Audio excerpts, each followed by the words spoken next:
समक्ष hotel Orient Taiba जी के CMD संचालक श्री अफजल मिठा जी हैं। सर, हम आपसे ये जानना चाहेंगे कि जो लॉकडाउन के दरमियान ये जो कुछ भी होटल व्यवसाय पर एक तरह से संकट आ चुका, मतलब इकोनॉमी टोटल ध्वस्त हो गई, काफ़ी व्यवसायिक उनके अपने होटल्स भी बंद हो गए थे लगभग। अभी जो सरकार ने अनलॉक 2 में जो रिलैक्सेशन दिया 33% का, आप इसे किस नजरिए से देखते हो, उस बारे में बताइए।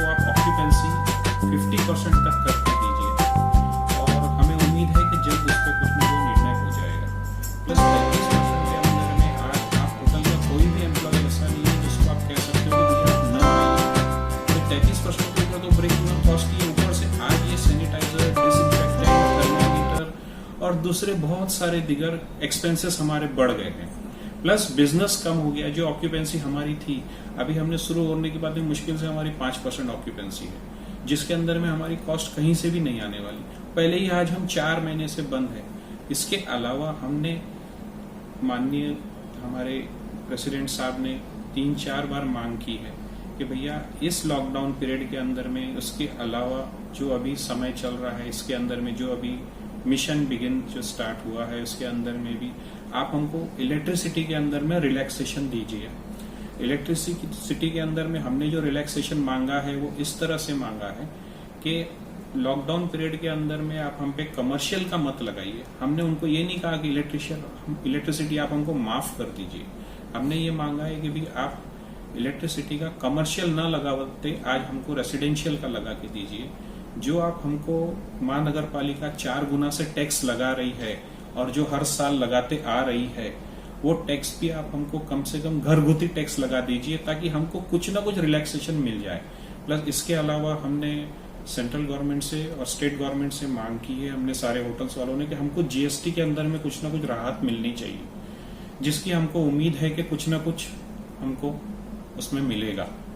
प्लस 33% में तो हमारा गुजारा नहीं हो सकता है। सर, जो रिलैक्सेशन आप लोगों को ऑफर किया हुआ है सरकार की ओर से जी, इसमें देखा गया कि जैसे ऑक्यूपेंसी जो मतलब गेस्ट की रहेंगी जी, वो second day check in checkout के बाद वो सेकंड डे उसको आपको एम्प्टी रखना पड़ेगा ब्लॉक जी, और रूम जी, और इसके अलावा देखा गया कि जो होम सर्विसेज ओनली अवेलेबल रहेंगी और इवन होटल्स जो अंदर के जो रेस्टोरेंट है वो ओपन करने की अनुमति नहीं दी गई। जी, तो ये काफी ऐसे कंप्लाइंसेस डाले हुए। जी, तो आप क्या सोचते हैं इस बारे में? नहीं, देखिए मैं आपको बताऊं, कुछ उसके अंदर में अच्छा है, कुछ बुरा है। अच्छा मैं आपको पहले बता देता हूं। अच्छा ये है कि भाई गेस्ट अगर नीचे एरिया के अंदर में नहीं आएगा तो हमारे स्टाफ की और हमारे खुद की भी सेफ्टी है, सिक्योरिटी है। लेकिन उसके अंदर में ऐसा है कि गेस्ट को भी आप कितने समय तक आप रूम में रोक पाओगे? गेस्ट को आप कितने समय तक कमरे में ठहर पाओगे? ठीक है, उन्होंने हमसे कहा है कि भैया वो जाने के बाद में हमको उस रूम को डिसइंफेक्टेंट पूरी तरह से करना है, वो रूम हमको बंद रखना है, उसके बाद में उसका साइकिल पूरा होने के बाद में वो रूम हमको ओपन करना है। इसके अलावा एक चीज और भी इन्होंने हमसे जो कही है वो ये कही है कि भी लिफ्ट के अंदर में हमारे सिर्फ 2 ही आदमी से ज्यादा हमको लिफ्ट में अलाउ नहीं करना है। गेस्ट जैसे ही चेक इन करेगा उसकी ट्रेवल हिस्ट्री लेनी है। ट्रेवल हिस्ट्री लेने के अलावा अगर इंटरनेशनल गेस्ट है तो ये भी देखना है कि भाई वो इंटरनेशनल गेस्ट कोई कंटेमिनेटेड जोन से तो नहीं है, या डोमेस्टिक गेस्ट है तो कंटेमिनेटेड जोन से तो नहीं आ रहा है। ये सारी बातें हैं। इसके अलावा एक जो हमारे को जो बड़ा माइनस पॉइंट नजर आता है कि हमारे को F&B का बिजनेस के अंदर में हमको कोई भी लाभ नहीं मिलेगा। इसके अंदर में हमारे को रूम सर्विस ही प्रमोट करनी है कि भैया हम आपको खाना कमरे के अंदर में पहुंचा के देंगे। इवन आज हमारे जो डे टू डे एक्सपेंस है वो भी हमारे काफी बढ़ गए, क्योंकि इसके अंदर में जो गेस्ट कस्टमर को, हमारे स्टाफ जो कस्टमर को अटेंड करने जाएगा उसको PPE किट पहनना है, उसको फेस मास्क लगाना है, उसको शील्ड लगानी है, उसको ग्लव्स पहनने हैं, उसको हर 3-4 घंटे में सैनिटाइज पूरे एरिया को करना है। ये भी कॉस्ट हमारी काफी बढ़ गई है। होटल व्यवसायी को उनके मध्य देखा जाता है कि मिक्स रिस्पॉन्स है। कुछ होटल व्यवसायी ये कह रहे हैं कि जैसे गेस्ट आता है, गेस्ट आने के बाद उसको जो मतलब जो कंप्लायंस जो हमारे जो फैसिलिटीज है सेफ्टी पॉइंट ऑफ व्यू से तो हम देने हैं, सैनिटाइज ये सारी चीजें करने। इसके अलावा उसमें कुछ ऐसे पॉइंट्स भी रखे हुए जो काफी एक्सपेंसिव है, तो आप कैसे बेयर कर पाओगे ये?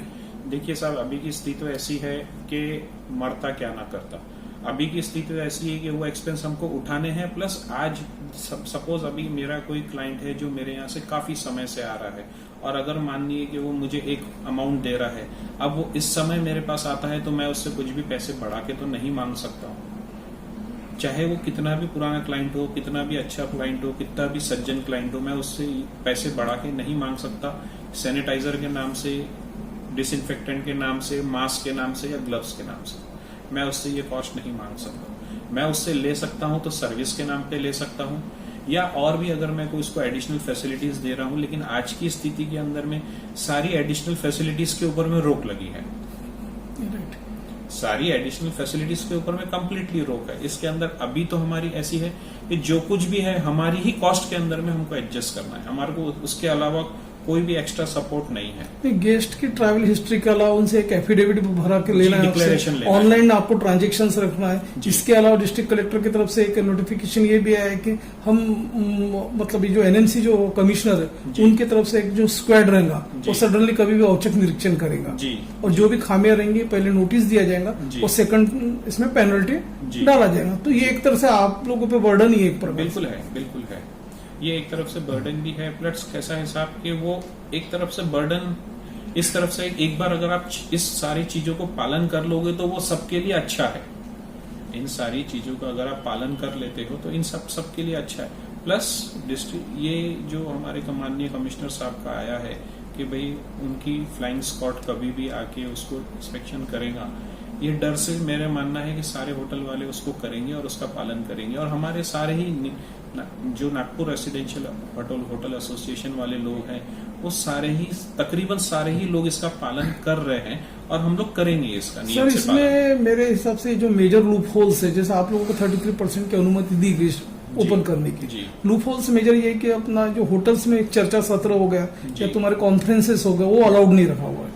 नहीं, चर्चा सत्र या कॉन्फ्रेंस के अंदर उन्होंने जो ऑर्डर दिया है उसके अंदर उन्होंने परवानगी के साथ में दिया है कि आप 15 लोग से ज्यादा का आप कॉन्फ्रेंस नहीं रख सकते हो, subject to social distancing. Right. अगर आप सोशल डिस्टेंसिंग के साथ कर सकते हो, आपके यहाँ कॉन्फ्रेंस बड़ा रूम है तो सोशल डिस्टेंसिंग के साथ आप 15 लोगों तक का आप कॉन्फ्रेंस कर सकते हो, सब्जेक्ट टू कंडीशन उन्होंने दिया है। जैसा देखा जाता है कि इस लॉकडाउन के इसमें होटल व्यवसायियों का बहुत भारी नुकसान हुआ है, लेकिन फिर भी कोई एक जो टैक्सेस है वो टैक्सेस में कोई आपको किफायत सरकार के द्वारा मिली है क्या, या आपकी कुछ ऐसी मांग रहेगी क्या? हमने ऑलरेडी 2 या 3 बार अभी मांग की है कि हमको नहीं कुछ तो एटलीस्ट जीएसटी के अंदर में हमको आप कुछ रियायत दीजिए। जीएसटी अभी आप एटलीस्ट इस समय के ऊपर में आप हमारा कम कर दीजिए, इस समय के ऊपर आप हमारा जीएसटी कम कर दीजिए। हमने दूसरी मांग रखी है इलेक्ट्रिसिटी की, तीसरी मांग हमने रखी है बिल्डिंग टैक्स की, बिल्डिंग टैक्स आप हमारा कम कर दीजिए। इसके अलावा हमने जो सरकार से ये भी कहा है कि भाई हमारे पैकेजेस जो इतने आपने दी है सरकार ने सारे एमएसएमई के थ्रू पैकेजेस, उस पैकेज के अंदर में भी हमने मांग रखी है कि हमको निश्चित तौर पे कुछ ना कुछ आप उसके अंदर में कर दीजिए। वो हमने सरकार के सामने मांग रखी है और हमारी उम्मीद है कि माननीय मुख्यमंत्री साहब इस बात के ऊपर में कुछ ना कुछ निर्णय लेके हमारे लिए कुछ ना कुछ सहयोग करके हमारे लिए करेंगे। सर, आज ही अपना एमएसएमई जो मंत्री श्री नितिन गडकरी साहब जी, उनका एक स्टेटमेंट ये आया कि जो होटल व्यवसायिक है उनको एक दिलासा दिलाने के उद्देश्य से हमारे एमएसएमई में एक फंड करके एक योजना है जी, तो उसमें यदि वो इन्वॉल्व होते हैं तो हम हमारे डिपार्टमेंट से उनको सुविधा अवेलेबल कराएंगे। तो ऐसे व्यवसायिक लोग मिले थे होटल व्यवसायिक उनसे जी, तो आपको ऐसा लगता है कहाँ तक कारगर होंगे ये आपके लिए? देखिए साहब, मुझे जितनी जानकारी है उसके अंदर में मुझे ये मालूम है कि हमारे को हमारी होटल का रजिस्ट्रेशन एमएसएमई के अंदर में करना है।